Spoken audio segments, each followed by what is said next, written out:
dengan NPM 19010101019. Saya dari kelas F, semester 5, akan menjelaskan mengenai beberapa materi Al-Quran, hadis, dan pembelajarannya. Langsung saja kita simak video.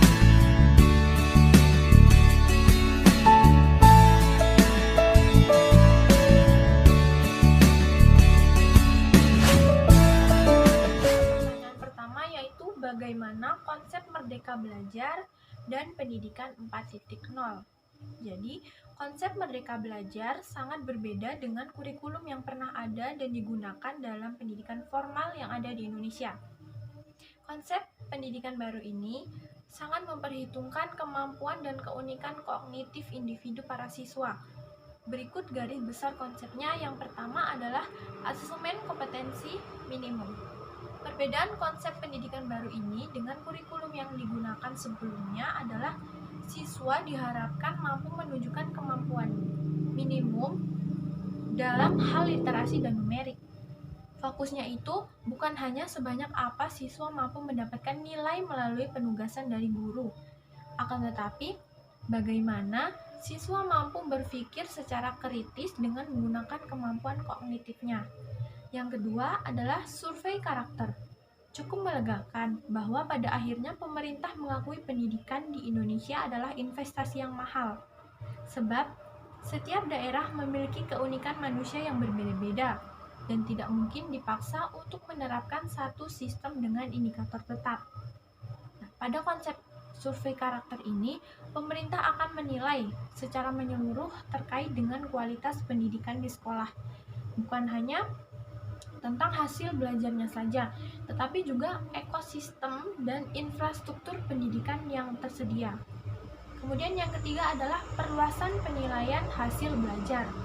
Perluasan penilaian hasil belajar ini merupakan satu hal yang paling menarik dalam konsep Merdeka Belajar. Karena dengan adanya perluasan penilaian hasil belajar siswa ini, yang mana tadinya hanya dari penilaian ujian nasional, menjadi penugasan dan portofolio.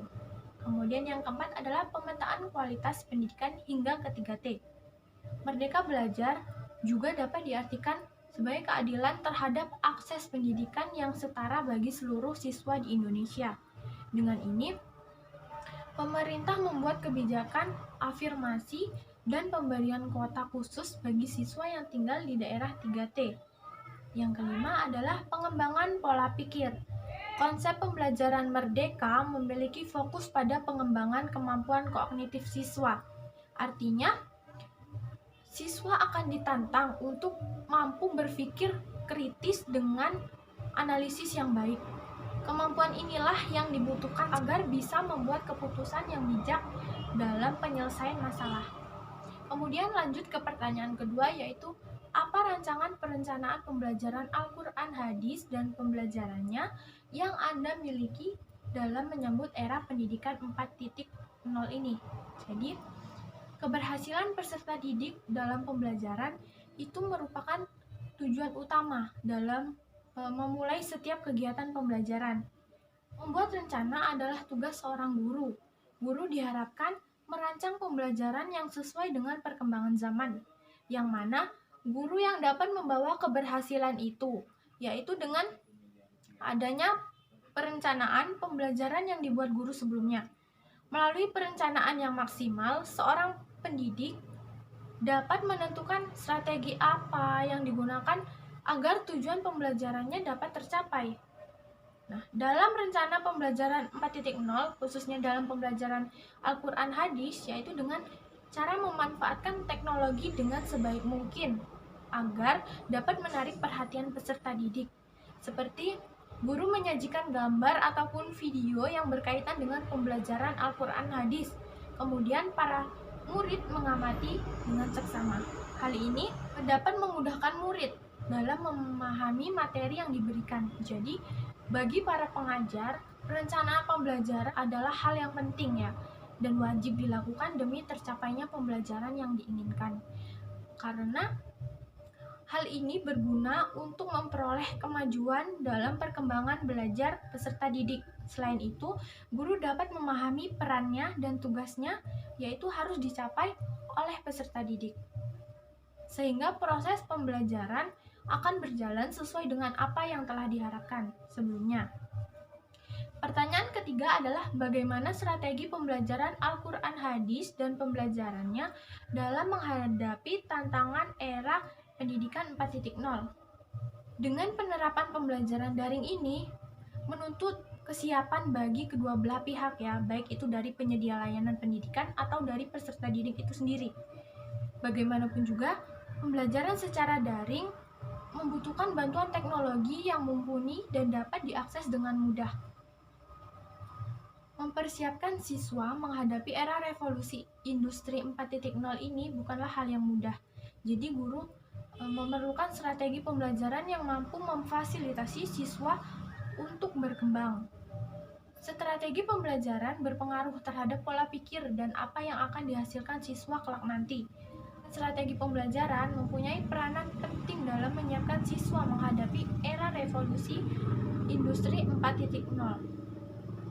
Adapun 5 strategi yang bisa digunakan guru dalam pembelajaran, yaitu yang pertama, membantu siswa dalam belajar. Di sini, guru harus siap kapanpun dalam membantu peserta didik apabila peserta didik mengalami kesulitan dalam pembelajaran. Karena guru adalah informasi satu-satunya ketika di dalam kelas. Kemudian yang kedua adalah adanya kesempatan untuk berkembang dan berprestasi. Guru selalu memberikan pengarahan yang mampu merangsang kecerdasan siswa dan siswa diberikan kesempatan untuk berkembang dan berprestasi sesuai dengan kecerdasan yang ia miliki. Kemudian yang ketiga adalah penguatan pendidikan karakter. Pendidikan karakter harus dikembangkan sedini mungkin. Pendidikan karakter memiliki peran penting untuk masa depan bangsa, untuk menghadapi tantangan global dan membentuk etika pada siswa. Kemudian yang keempat adalah melek teknologi. Era revolusi industri 4.0 menuntut setiap orang untuk memahami akan arti pentingnya teknologi. Di sini, guru harus mampu memanfaatkan fasilitas teknologi seperti dengan pencarian bahan ajar yang lebih menarik sehingga siswa lebih bersemangat mengikuti pembelajaran. Kemudian yang kelima adalah menjadi guru efektif. Nah, guru efektif ini adalah guru yang selalu berpikir bagaimana sih caranya menjadi guru yang lebih baik lagi. Jadi guru efektif bukan hanya mengetahui pelajaran, akan tetapi bagaimana guru mampu menyampaikan kepada siswanya dengan baik. Kemudian pertanyaan yang keempat adalah bagaimana pengembangan media pembelajaran Al-Quran Hadis dan pembelajarannya yang sesuai dengan era pendidikan 4.0. Nah, dalam pendidikan saat ini penggunaan media merupakan hal yang penting, yang mana media dalam pembelajaran berperan sebagai kontribusi materi. Segala materi yang ditransfer sang pendidik tidak lepas dari kerja media yang digunakan.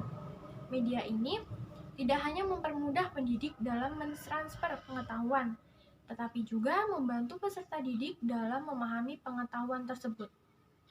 Jadi, manfaat media pembelajaran yang akan digunakan sebagai media utama pembelajaran Al-Quran Hadis dapat dikatakan untuk memperlancar interaksi antara guru dengan siswa sehingga kegiatan pembelajaran lebih efektif dan efisien, baik dari segi teoritis maupun praktikum yang pada akhirnya teraplikasikan dalam tindakan. Pengembangan media pembelajaran yang sesuai dengan era 4.0 ini yaitu bisa menggunakan Ada beberapa pengembangan media pembelajaran pada era pendidikan 4.0, yaitu dengan berbasis online. Contohnya seperti HTML, web, e-learning, YouTube, dan lain sebagainya. Pertanyaan kelima adalah apa pendapat Anda yang tentunya didukung dari berbagai teori yang kuat terkait evaluasi pembelajaran Al-Quran Hadis dan pembelajarannya dalam suasana yang berdampingan dengan COVID-19. Jadi, melakukan proses pembelajaran di era pandemi seperti ini adalah merupakan tantangan baru bagi dunia pendidikan.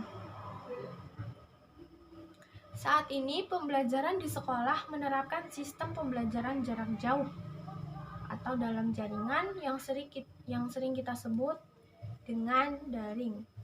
Penerapan pembelajaran daring ini menuntut kesiapan bagi kedua belah pihak, baik itu dari penyedia layanan pendidikan atau dari peserta didik itu sendiri. Evaluasi pembelajaran adalah salah satu komponen sistem pembelajaran atau pendidikan. Kegiatan evaluasi merupakan bagian integral yang tak terpisahkan dari kegiatan pembelajaran. Evaluasi dilakukan dengan adil dan tanpa berpihak pada salah satu individu. Jadi, guru harus melaksanakan evaluasi pada pembelajaran secara adil dan berdasarkan pada kemampuan murni dari yang bersangkutan. Evaluasi harus dilakukan dengan pertimbangan-pertimbangan yang arif dan bijaksana, serta sesuai dengan hasil dari pembelajaran. Untuk menentukan nilai dari kegiatan pembelajaran yang telah dilaksanakan dengan melalui kegiatan pengukuran dan penilaian dari kegiatan pembelajaran itu, pengukuran yang dimaksudkan adalah proses dari membandingkan tingkat keberhasilan kegiatan pembelajaran dengan ukuran kegiatan pembelajaran yang telah ditentukan secara kuantitatif. Sedangkan untuk penilaian yang dimaksudkan adalah proses pembuatan keputusan nilai keberhasilan kegiatan pembelajaran secara kualitatif. Kemudian, apa pendapat saya sendiri? Nah, pembelajaran daring adalah solusi pada masa pandemi COVID-19 ini. Pembelajaran secara daring membutuhkan bantuan teknologi yang memadai dan dapat diakses dengan mudah. Namun, pembelajaran daring juga dihadapkan pada beberapa kendala, yaitu sulitnya mengakses jaringan internet, kurangnya pemahaman dalam penggunaan media. Kemudian ada beberapa dari peserta didik yang tidak memiliki HP Android dan pulsa data untuk mengakses internet. Terkadang siswa juga sulit untuk memahami materi yang diberikan guru. Dengan ini, maka perlunya evaluasi dalam pembelajaran daring yang mana nantinya dapat mengetahui apa saja kesulitan dan kemudahan yang dialami selama pembelajaran daring berlangsung. Mungkin itu saja yang dapat saya sampaikan. Apabila terdapat kesalahan, saya mohon maaf. Saya akhiri. Wassalamualaikum warahmatullahi wabarakatuh.